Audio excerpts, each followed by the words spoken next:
Ika-68 kabanata, sa pagpapatuloy. Tahimik lamang na nakatanaw si No Hagwan sa kanyang harapan, kung saan makikita si Rime na seryosong nagsasanay ng kanyang mga kasanayan sa espada. Tagaktak ang pawis sa kanyang mukha habang sunod-sunod niyang winasiwas ang kanyang espada sa hangin, nakapokus ang kanyang nanlilisik na tingin sa kanyang target. Sa bawat marahas na pag-ugoy ng kanyang talam, kapansin-pansing nagugulo ang daloy ng hangin dahil sa bilis at lakas ng kanyang mga galaw. Na lumilikha ng matutulis na tunog ng paggupit sa hangin. Muli niyang ipinihit ang kanyang paa, humuhukay sa lupa, at mabilis na nagpalit ng direksyon. Sa isang iglap, gamit ang buong lakas, ay mabilis niyang itinutok ang espada sa harapan, at tila nagkaroon ng maraming anino ang kanyang talam dahil sa sobrang bilis ng kanyang atake. Pagkatapos ay muli siyang umikot sa kabilang direksyon ng may perpektong balanse, bawat galaw niya ay tila isang eleganteng sayaw ng kamatayan habang mahigpit na nakakapit ang kanyang namumutang mga daliri sa hawakan ng kanyang espada. Nang masaksihan yun ni No Hagwan mula sa kanyang pinagtataguan, agad na nanlaki ang kanyang mga mata sa matinding pagkabigla, napasinghap sa galing na ipinamamalas ng dalaga.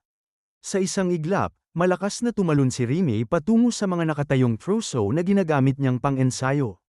Sa isang kisap mata, na tila kidlat na gumuhit, ay dumaan ang kanyang espada sa mga ito. Swabe siyang lumapag lampas sa mga troso, at ilang sandali pa ay sabay-sabay na naghiwalay at nahati ang mga ito sa likuran niya. Bumagsak sa lupa na may malalakas na kalabog. Malalim at mabilis ang kanyang paghinga habang nakatayo ng tuwid, umaangat bumababa ang kanyang dibdib sa pagod. Pagkatapos ay matalim siyang tumingin sa gilid, tinitimbang ang sariling kakayahan, at napasabi sa kanyang isip, soul-severing flash. Nagtagumpay ba ako? Mahigpit niyang muling hinawakan ang kanyang espada.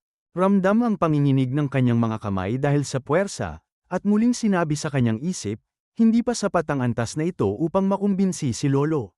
Muli niyang itinaas ang kanyang espada, nagpupuyos ang determinasyon sa kanyang mga mata, at buong tapang na sinabi sa kanyang isip, muli.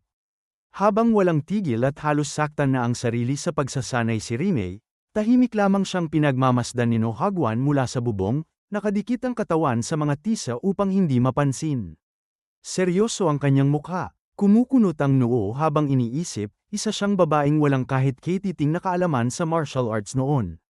Ano ba talaga ang nangyari sa kanya sa loob ng maikling panahon?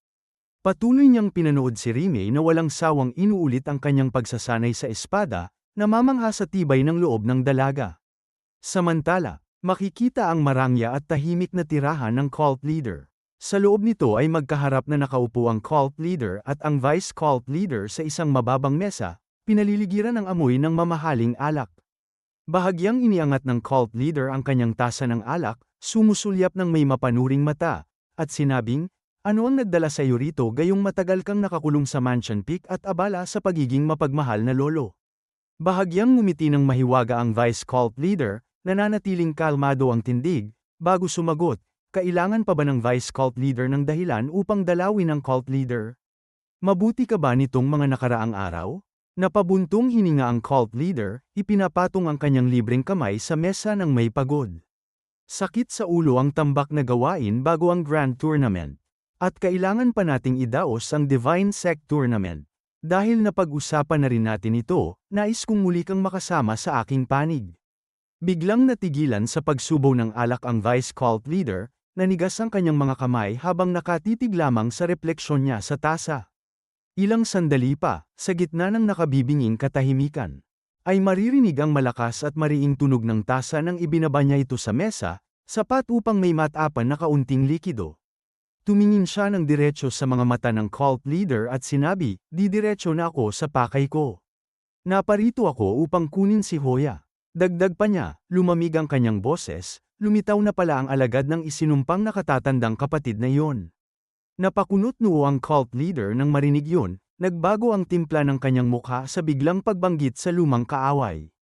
Nagpatuloy ang vice cult leader, seryoso at walang emosyon. Kinumpirma ng iyong ikalawang alagad na may nakita siyang gumamit ng Pechean Feast.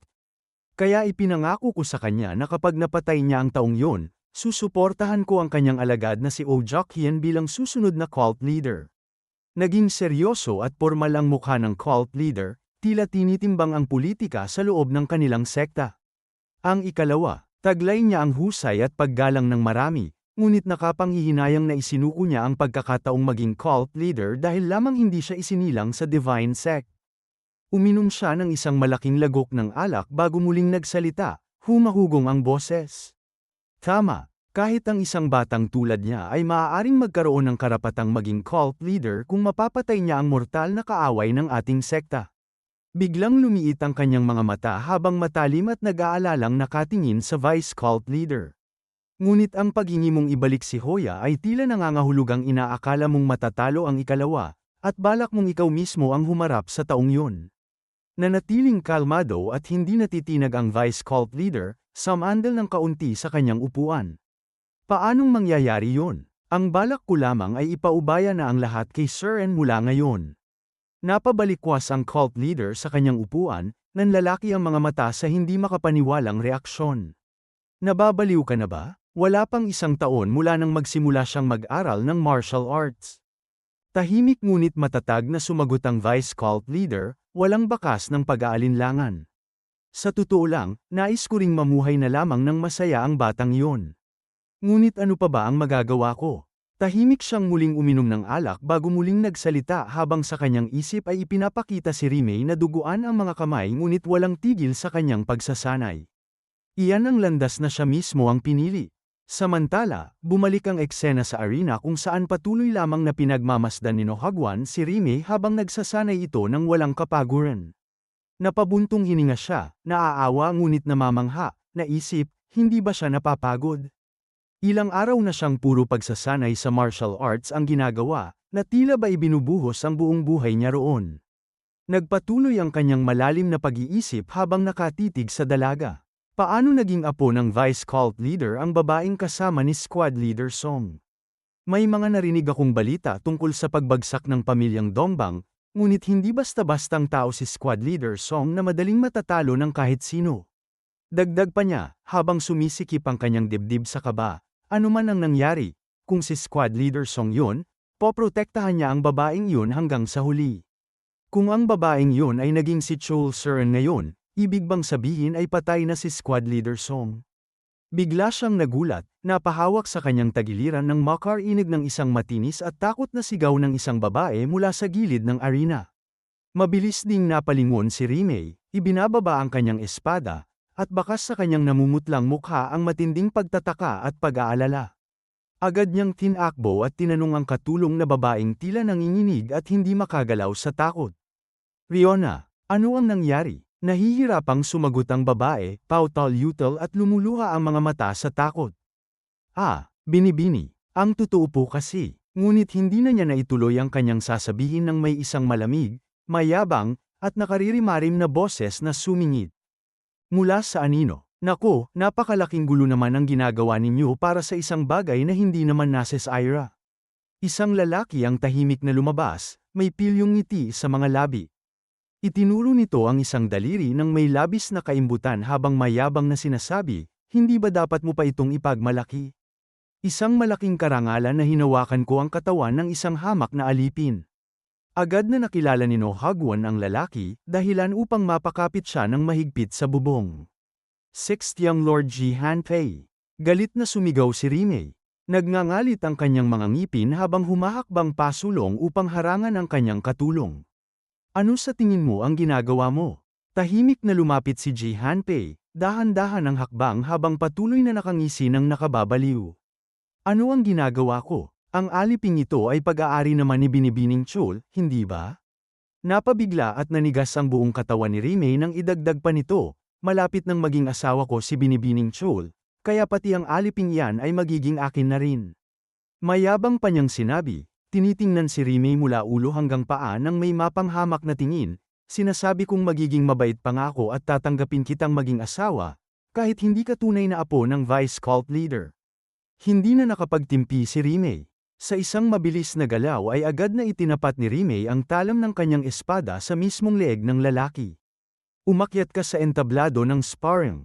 Matalim at may pumatay na intensyon ang kanyang titig. Pupunitin ko ang marumi mong bibig. Bahagyang napabuntong hininga si Ji Hanpei, tila hindi natatakot, habang inaayos pataas ang kanyang buhok gamit ang kanyang kamay. Aba naman, Ngumisi siya ng mas malawak, nakikita ang hamon. Tama, kung nais mong maging asawa ng susunod na cult leader, kailangan taglay mo ang ganoong tapang. Ilang sandali pa ay nagsimula ang kanilang marahas na laban sa gitna ng arena.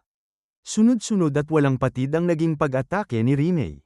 Nagwawasiwas ang kanyang espada mula sa iba't ibang anggulo, ngunit nagawa pa ring harangin ni Jihanpei ang bawat isa gamit ang kanyang mga braso na may proteksyon. Bahagyang nagulat ang lalaki, lumaki ang mga mata sa ipinapakitang bilis ni Rime na labas sa kanyang inaasahan. Habang sumusugod si Rime nang may galit ay naisip ni Jihanpei, nakakabaliw. Hindi ba sinabi nilang wala pa siyang 1 taon sa pag-aaral ng martial arts? Ano bang klaseng halimaw ang pinalaki ng vice cult leader? Mabilis na iniwas ni Jihanpei ang kanyang katawan sa isang matulin at nakamamatay na pagtusok ng espada ni Rime. Halos mapasandal ang kanyang likod ng husto sa sahig upang hindi lang matamaan ang ulo. Napakabilis ng kanilang palitan ng mga galaw, lumilikha ng mga kislap ng bakal at tunog ng hangin. Lumampas si Rime dahil sa lakas ng kanyang buwelo, nang hindi siya nataman. Agad na naisip ni Jihanpei, nakakahinga ng maluwag, palpak pa rin. Halatang wala pa siyang tunay na karanasan sa aktwal na labanan. Sino ba naman ang tatamaan ng ganoon kakitang-kitang galaw? Ngunit sa mismong sandaling iyon, nanlaki ang kanyang mga mata sa matinding sindak. Mula sa pagkalampas sa kanya, biglang binaluktot ni Rime ang kanyang katawan sa paraang tila imposibleng gawin ng tao, mabilis siyang umikot at muling sumugod bago pa man tuluyang makabawi si Jihanpei sa kanyang baluktot na posisyon. Nag-iba ang ekspresyon ni Jihanpei mula sa pagiging mayabang tungo sa sobrang pagkainis at galit. Kasabay ng paglabas ng isang nakasusuklam na maitim na enerhiya sa kanyang katawan ay napasigaw siya, paano niya nagawa ang ganoon kabilis na pag-ikot? Buwisit, mabilis niyang pinilit iayos ang kanyang tindig at nagpalabas ng nagbabagang pulang enerhiya sa kanyang kamay upang salubungin ang paparating na talam. Nagbanggaan ang espada ni Rime at ang kamay ni Jihanpei na nababalot ng makapal na ki. Isang napakalakas na pagsabog ng enerhiya ang sumiklab sa pagitan nila, lumilikha ng malakas na ugong. At ang matinding puwersa nito ay kumalat sa buong paligid, nagpapalipad ng alikabok. Ilang sandali pa, dahil sa bigat ng puwersa, ay napaurong si Rime habang dumudulas ang kanyang mga paa sa sahig, pilit na hinahawakan ang lupa upang huminto.